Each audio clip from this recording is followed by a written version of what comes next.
اولین گراند پری شبانه در تاریخ فرمول 1 در خیابان‌های سنگاپور.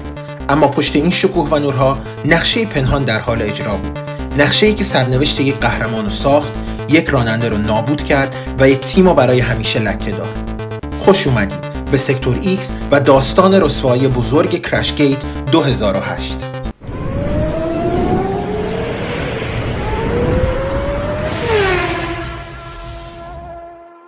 مسابقه سنگاپور 2008.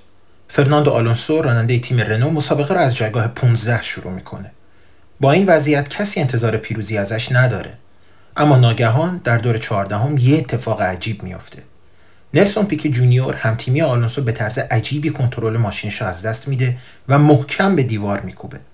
ماشین از دور مسابقه خارج میشه و سیفتی کار وارد پیست میشه. اما نکته عجیب اینجاست. فرناندو آلونسو دقیقاً یک دور قبلش به پیت رفت و بنزین زد. وقتی مسابقه دوباره شروع شد، راننده‌های جلویی هنوز پیت نرفته بودند و آلونسو به طرز مشکوکی رفت صد و در نهایت مسابقه رو برد. همه چیز آروم به نظر می رسید تا یک سال بعد. در سال 2009 نلسون پیکه که از قبل رابطه پرتنشی با رئیس تیم داشت، از تیم اخراج میشه و به فدراسیون جهانی موتورسپورت FIA گفت که تصادفش عمدی بوده. ادعای شوکه کننده.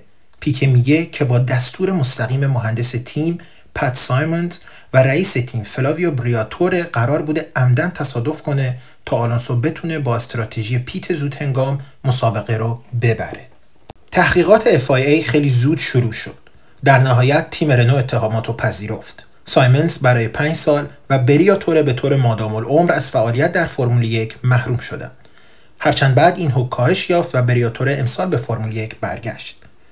نلسون پیکه مورد انتقاد شدید قرار گرفت ولی چون با FIA همکاری کرد از مجازات معاف شد. فرناندو آلونسو هم گفت از هیچ چیز خبر نداشته و مجازاتی شامل حالش نشد. این بود داستان رسوایی کرشگیت 2008. لایک و کامنت و ساب یادتون نره تا ویدیو فرمول 1 بعدی.